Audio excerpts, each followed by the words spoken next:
as members by going to reUSEMN.org and click Join Our Network.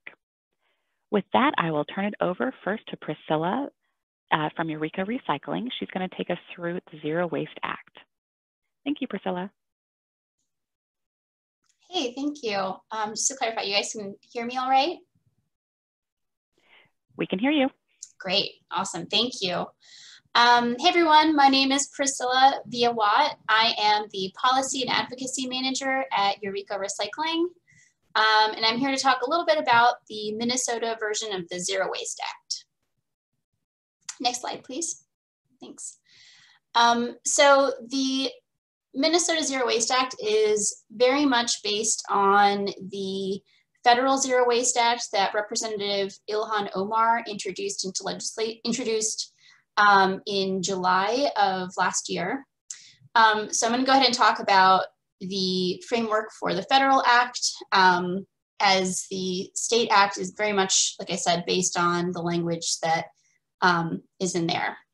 So the Zero Waste Act, the Federal Zero Waste Act, is a $250 million federal grant program that would help local cities invest in zero waste initiatives. So it would provide funding for investments in infrastructure for better recycling, including organics and electronics, programs that would help reduce source reduction. So thinking about how products are made, where they're made, the kinds of impacts that they have on the upstream end of production, and also creating partnerships with local businesses aimed at reducing waste in their operations. So again, really thinking about the manufacturing and production side of waste and trying to get to the problem at the upstream point to reduce waste on the downstream end. The Zero Waste Act would create jobs that would pay livable wages. It would grow the domestic manufacturing in our economy. It's aimed at reducing greenhouse gas emissions, clean waterways and saving energy, as well as really focused on protecting our communities from health hazards. And the Zero Waste Act is very much based on this idea of environmental justice. There was a lot of consideration for the kinds of harm that waste can create for vulnerable communities across the country.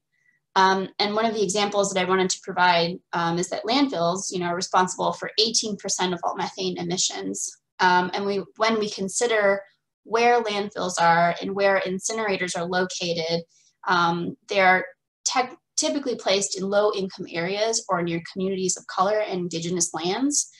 So one of the examples is the Herc incinerator in North Minneapolis in the Phillips neighborhood in Minnesota's 5th district. So again, this act is really focused again on preventing harm to people and the environment at every part of the waste cycle, whether it be upstream or downstream. The other great thing about this act is that it does incredible job at defining zero waste. And so it defines it as the conservation of all resources by means of responsible production, consumption, reuse, and recovery of products, packaging, and materials without burning or otherwise destroying embodied energy, with no discharges to land, water, or air that threaten the environment or human health.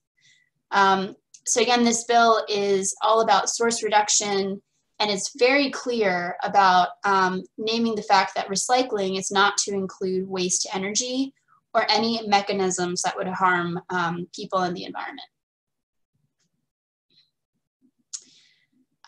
So now that I kind of gave the framework for the Federal Zero Waste Act, like I said, for the most part, a lot of that language is going to be replicated in the Minnesota version of the Zero Waste Act. And I wanted to highlight a couple of issues, or not issues, but a couple of areas that State Representative Frank Hornstein is working on currently. And so one of those that we have to consider for the state version is which agency would administer the grant funding. So the two agencies that are being considered for administration are the Department of Employment and Economic Development, or DEED, and the Pollution Control Agency. And part of the reason that that DEED is being considered in administering this program is because it has a lot to do with economic development and employment in the types of programs and infrastructure that this grant would help fund. So that's part of the reason that DEED is being considered versus the Pollution Control Agency. The other thing that needs to be considered is the amounts for grants need to be adjusted to consider what the state of Minnesota would need. Obviously we wouldn't need 250 million as the federal grant is proposing. So we really have to consider what our needs are for funding for the state. As I mentioned, State Representative Frank Hornstein would be the person the legislator who'd be introducing the bill, probably considering 2020 introduction of the bill, but given the timing and some of the things that still need to be decided upon, it may be introduced next year as well. And again, the state version of the Zero Waste Act would be focused on providing grants to municipalities and nonprofits, which is a little bit different from the federal grant. And again, this is to really amplify the ability and capacity for municipalities or nonprofit organizations to develop and implement programs, educational programs, job trainings, to really focus on better systems that would either capture waste, be better at reducing waste, and like I said, reducing the production of waste to begin with. And with that, I think that's all for me, and I'll be open to questions. Thank you, Priscilla. You can type your questions in the chat bar at the bottom because all of you are muted. I do have a question. How do you think Eureka will be involved going forward? We were one of the organizations that endorsed the federal Zero Waste Act. So we'll be working very closely with Representative Hornstein once the bill has been introduced. And I believe that we'll be also trying to get people to hearings and following this bill very closely and making sure that it gets the kind of support that it needs to move along in the legislative process. Great. And we had another question. What is the burner in Phillips? Oh, great question. So I will preface this answer with the fact that I am new to Minnesota. I moved from Texas about 4 or 5 months ago, and I can tell you a whole lot about plastic production in Texas. And from what I've heard about the incinerator in the Phillips neighborhood is that, well, incinerators in general are really terrible for our for air quality. Basically, they're burning some potentially toxic substances. So, for example, plastics that are getting burned at the incinerator release particles into the air, release toxic chemicals into the air.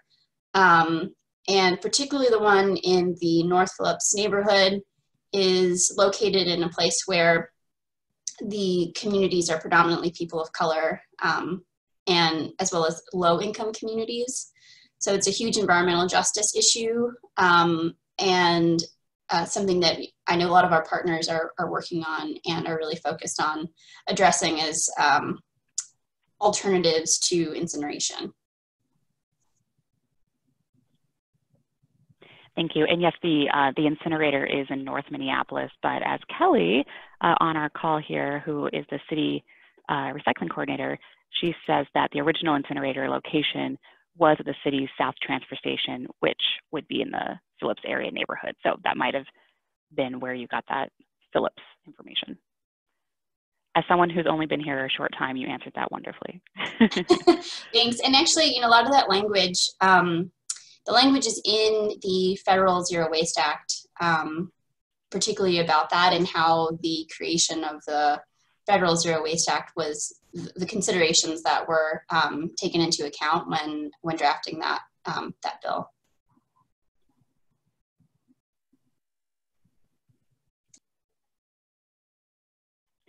Okay. Any other questions for Priscilla?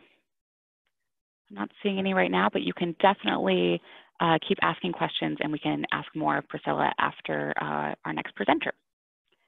Okay, next up is Tim with Environment Minnesota to give us a lowdown on what's going on with the Right to Repair bill that we've seen the last few years and some exciting things happening this year too. So take it away, Tim. Awesome. Thank you, Jenny. Just for context, name's Tim Schaefer, as you just said, and I've been the state director at Environment Minnesota for about 2.5 years now. And so I've been working on the Right to Repair campaign here since, I believe, January of 2018. But it's been going on for a while longer than that. The bill in slightly different forms has been introduced for 5 or 6 sessions now. So this isn't by any means a new campaign, and it's language that's been looked at for quite a while. So yeah, you can go to the next slide and I'll get into the justification for Right to Repair. I think a lot of folks on the webinar probably know this, but we have a growing electronic waste problem in the country. We looked at some EPA data a few years ago and estimate that we throw away about 416,000 smartphones / cell phones. I suppose that still includes flip phones every day, and that breaks down to about 6,500 in Minnesota.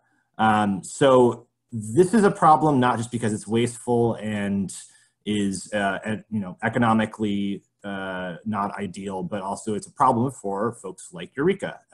They had to install pretty expensive equipment to deal with the problems of e-waste in the waste stream.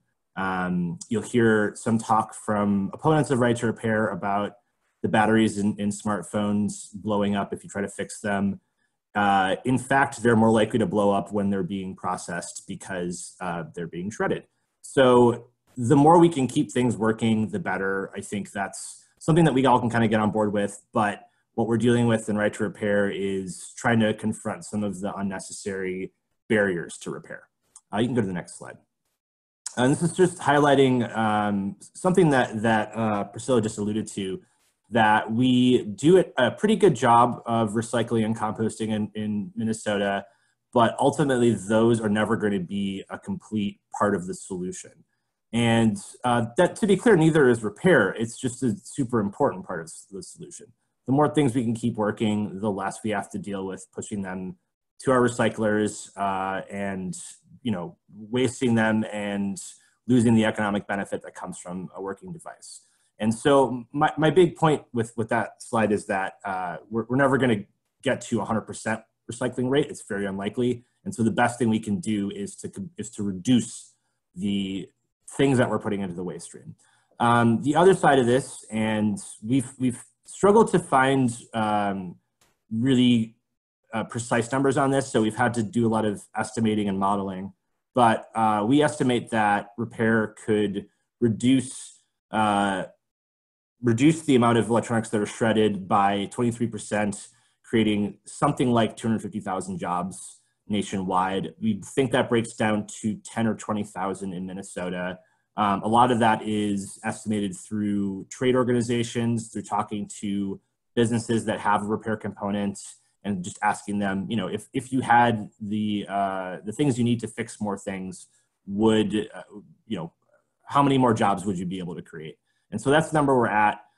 In practice, it could be more, it could be less.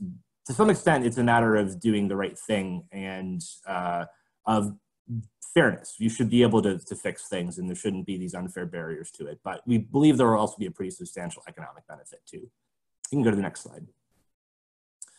This is just to show a quick breakdown of the expensive stuff that you can find in phones.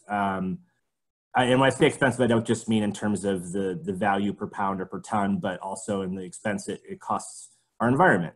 So things like plastic, as I'm sure everyone on the call knows, are very carbon intensive to make as well as to extract. But a lot of the metals that are used in smartphones, including most relevantly to Minnesota copper, can also be incredibly carbon intensive, but also threatening to water quality and to other local environmental standards. So if you go to the next slide, I think that should be just a reference to some of the controversial projects in Minnesota that are happening right now. Just full disclosure, Environment Minnesota opposes polymet and twin metals, as well as the Enbridge Line 3 expansion, but that's not the reason why I put these on here. It's more to emphasize that these projects are often thought about as being necessary because of the supply and demand that are just a sort of inherent part of our economy. But we rarely think about the ways that we could reduce demand on plastic, which can come from, mostly natural gas, but some comes from oil, I believe. But also on the precious metals like copper. And so I think that things like repair and a broader zero waste perspective are going to be necessary so that we can reduce the need for projects like this, which I will admit I think are over-exaggerated to begin with. But this is an important part of making these projects unnecessary going forward. You can go to the next slide. So a little bit of background on right to repair. A very similar measure passed in Massachusetts in 2012 called the Right to Repair Initiative. And that basically guaranteed consumers and also third-party repair shops access to repair parts and to repair information, which is why even though there's computer chips in almost every car that's made these days, I think probably every car, including, and that means embedded software, which is the thing that changed the sort of state of repair in our economy. So even though those are in cars, you can still go to a third-party mechanic and almost always get what you need to fix something. And that's largely because this law passed in Massachusetts, and then 2 years later, the car companies all came to the table and said, we'll just agree to do this nationwide. And so that has established a right to repair as the default in the car industry. You can go to the next slide now. So similarly, what our bill does, and it's pretty broad, it applies to any device that has embedded software. So as I alluded to, pretty much anything that has a microchip in it has some embedded software that makes that chip work. It requires the original equipment manufacturers to provide access to replacement parts, to tools, and those can often be, pretty particular, especially for big complicated devices like tractors, but also to schematics and diagnostic software and firmware. What it does not require them to provide access to, and you'll often hear this, is the source code, which is protected, copyrighted information. It just requires them to provide the things that are necessary for fixing stuff. And that means that if they're not making replacement parts, or they stop making replacement parts for a particular device, that's okay. We're not going to force them to keep manufacturing something when it's no longer economically feasible. But if they're providing it to their authorized repair shops, then they have to provide it to other folks. And that's very similar to what the Massachusetts law does for cars. So it's just extending the logic of that bill to other things. You can go to the next slide. So as I mentioned, this has been pending in Minnesota for, I think 5 or 6 years now, maybe a little longer than that. It's been introduced in this session in the first half, so last year, as HF 1138. In general, we've had a lot of trouble getting past the Commerce Committee in the Senate. And the context for that is that the Commerce Committee chair is Senator Gary Daines, who used to be a car dealer owner, car dealership owner. And he is just, fundamentally troubled by the idea of providing this information to third-party repair shops. I think one could say that the average consumer would prefer not to have to bring their car to the car dealer, but I understand where he's coming from. But in general, we've been making really good progress in the House, and we think that getting a floor vote this session would give us a really good chance to get some movement in the Senate. And so we've also been working with a growing list of supporters. We were working a bit with the Minnesota Farmers Union in the past, but they've been a a much bigger and louder part of our coalition recently. Also working with the Sierra Club this session. We're working with a bunch of small repair shops, with folks like Eureka, and we actually had the PCA come out and testify in favor of this in the first session, or first half of the session for the first time. And that was really great, because that helped quell a lot of the fears about the unintended consequences of passing this bill. So it's a huge, broad group of folks supporting this. And personally, I really like working with the coalition. That's a little less traditional, especially as somebody who works in the environmental field. We usually work with the same folks, and so it's refreshing to work with new people. Here's what's happening right now. So we passed through the Commerce and Judiciary Committees in 2019, but because we did not get a floor vote, it bounced back to the Judiciary Committee, where we need to, the bill needs to be heard again. I'm pretty confident that we will get it passed through Judiciary. That said, one of the big folks representing the device manufacturers, CompTIA, has backed off this on the national level, partly because they also provide certification for folks that do repairs for devices. And so they had kind of a conflict there, where the people that they were training want access to the things that we're trying to provide them.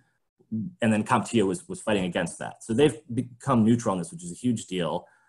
But that said, a lot of the folks from the big ag equipment manufacturers like Toro and John Deere are still pushing back. And we think that that's likely a delay tactic. They're not really looking for changes to the bill. They just want this to not pass. But we're happy to talk to them and hear their concerns. And if there is legitimately some kind of compromise that can be made, we're happy to talk about that.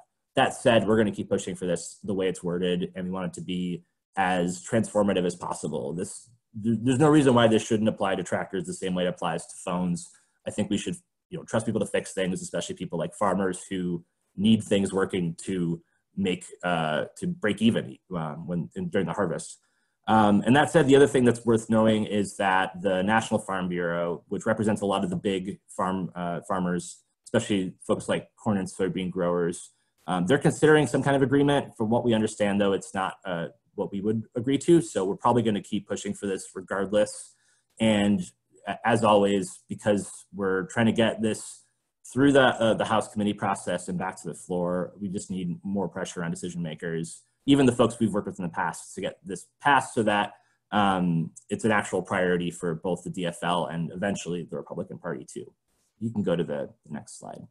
So yeah, here's some information about how you can help out. There's some links here, which I can share with the folks who signed up with the permission of ReUSE. But you can also just email me if you want to join up. We try to do bi-weekly calls to catch up on what's happening and to put out action items so folks can help out with the campaign. But also, please support your local repair shops, and also you can go to iFixit or other places and learn how to fix your own stuff. And I fully encourage you to do that, because it's a very rewarding thing to know how to do. And that's all I've got. So I'm happy to take questions. Great, thank you, Tim. I love this deep legislation update. I do have a question. So county recycling rates should be updated to reflect current score report data posted on the MPCA's site. Oh, for 2018 rather than 2016. Oh, just a comment on those. Yeah. Very fair. I will change that slide to reflect that. Yes. And soon, hopefully, well, in May, June, we should have 2019, but I know that's too late for this session. True. Oh, no, I can fix it. I can fix that today. So. All right. There you go. Getting it done. Yep. Okay. And then any questions for Tim? Wonderful. Okay. I have one question. I believe this was for Priscilla. Would counties also be eligible for grants? I believe that's for the Zero Waste Act. I don't know. That's a good question. The latest that I've heard as far as where the language for the state Zero Waste Act is at is for municipalities. But that's something that I can look into and get back to the person that asked that question, or if in a follow-up email, that's something that we can include, but I can find that out for sure. Great, thank you. Okay. I'm not seeing any other questions right now. I do want to say that this webinar was recorded, and it'll be posted this week or early next week on the ReUSEMN.org website. So if you know some colleagues that would be interested in getting an update, you can definitely share that link. And again, I encourage you to become members. That's how we grow our network and promote and support the reuse economy. So please do become members of ReUSE Minnesota and get involved in the legislation coming up. Thank you both so much to Priscilla and Tim. We really appreciate you being here today. Of course. My pleasure. And with that, great. Thanks, everyone.